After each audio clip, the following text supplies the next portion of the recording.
সকালবেলা ঘুম থেকে উঠে দেখি দেবাদ্রিতার শরীরে এখনো জ্বর রয়ে গিয়েছে, আর এই জ্বরের মধ্যেই সে তার স্কুলের অ্যানুয়াল স্পোর্টসে অংশগ্রহণ করবে। তার এই আগ্রহ দেখে আমিও তাড়াতাড়ি করে ঘরের সব কাজ শেষ করে তাকে নিয়ে তার স্কুলের অ্যানুয়াল স্পোর্টসে অংশগ্রহণ করতে দিলাম। আর দেবাদ্রিতার স্কুলের স্পোর্টস ডেটা আমরা কিভাবে কাটালাম তা নিয়ে থাকছে আমার আজকের এই ভিডিওটি। সো হ্যালো সবাইকে, সবাই কেমন আছেন? আমি তো অনেক ভালো আছি। আমার আজকের এই ভিডিওটি হলো জানুয়ারির 31 তারিখের ভিডিও। প্রতি বছরই এই সময়টাতে সব স্কুলে স্পোর্টস ডে হয়, আর জানুয়ারির 31 তারিখেও ছিল দেবাদ্রিতার স্কুলের অ্যানুয়াল স্পোর্টস ডে।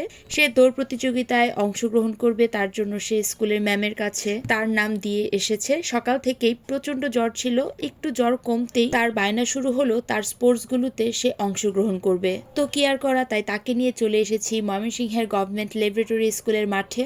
আর দেবাদ্রিতার স্কুলের স্পোর্টস ডেটা সেইখানে অনুষ্ঠিত হয়েছিল। আমি বেশ অনেকটা লেট করে গিয়েছিলাম, তাই অনুষ্ঠানের প্রথম দিকের কিছু অংশ আমি একদম মিস করে গিয়েছি। প্রথমে তো আমি ভাবতেই পারিনি যে আমি যাব। দেবাদ্রিতার এত আগ্রহ দেখে তাকে নিয়ে গিয়েছিলাম। সবার প্রথমে প্লে গ্রুপ থেকে দৌড় প্রতিযোগিতা শুরু করেছিল। প্লে গ্রুপের শেষ হওয়ার পরে প্রি 1 এখন দৌড় প্রতিযোগিতা দিচ্ছে, তারপর হবে প্রি 2। আর দেবাদ্রিতা প্রি 2তে যেহেতু পড়ে, তাই এখন তার দৌড় প্রতিযোগিতার পালা। তাই সে লাইনে সুন্দরভাবে দাঁড়িয়ে পড়েছে, আর প্রতিটা মিস প্রতিটা বাচ্চাকে এত সুন্দর করে বুঝিয়ে বুঝিয়ে দিচ্ছিল বাচ্চাদের মধ্যে যাতে কোনো ধরনের কনফিউশন না থাকে প্রতিযোগিতার সময়। চলুন আমার দেবাদ্রিতার দৌড় প্রতিযোগিতাগুলো আপনাদের সাথে শেয়ার করি। জোরে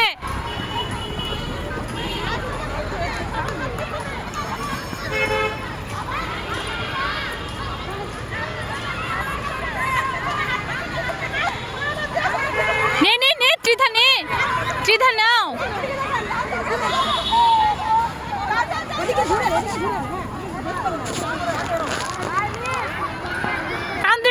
টান দে নিচে বয়ে পড়, নিচে যা করতে।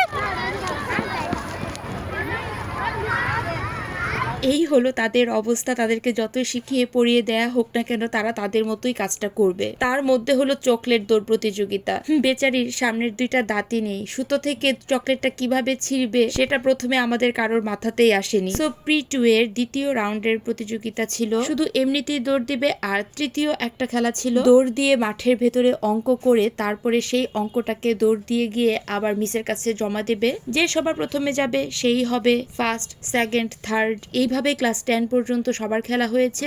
তো তারপর প্রি 2 এর প্রতিযোগিতা শেষ হওয়ার পরে আমি চলে এসেছিলাম বাসায়। তারপর আবার স্কুলে ব্যাক করে দেখি গার্জিয়ানদের খেলা হচ্ছে। চামচের মধ্যে মার্বেল নিয়ে কে সবার প্রথমে মিসদের কাছে যেতে পারে সেটা একবার মায়েদের আলাদা করে হয়েছে, আবার বাবাদের আলাদা করে হয়েছে। তো আমার ভিডিওটা আর কেউ করার ছিল না, তাই আমি মুখে নিয়ে একটু ভিডিও ক্লিপ রেখে দিলাম। আর আমার ত্রিধার সেদিন যেমন খুশি তেমন সাজতে কি সেজেছিল তা জানার জন্য কিন্তু পরবর্তী ভিডিওটা দেখতে হবে। সেই সাথে স্কুলের অনেক বাচ্চারাই যেমন খুশি তেমন সাজতে বিভিন্ন ক্যারেক্টার সেজেছিল। আশা করি পরবর্তী ভিডিওটা আপনাদের অনেক ভালো লাগবে। আর এই ভিডিওতে যদি আমি যেমন খুশি তেমন সাজোর পার্টটা রাখি তাহলে এই ভিডিওটা অনেক বড় হয়ে যাবে। সো আমার পুরো ভিডিওটা দেখবেন নেক্সট পার্টে। তো আজকের মতো এইখানেই দেখা হবে আপনাদের সাথে আমার পরবর্তী ভিডিওতে। So don't miss. টাটা।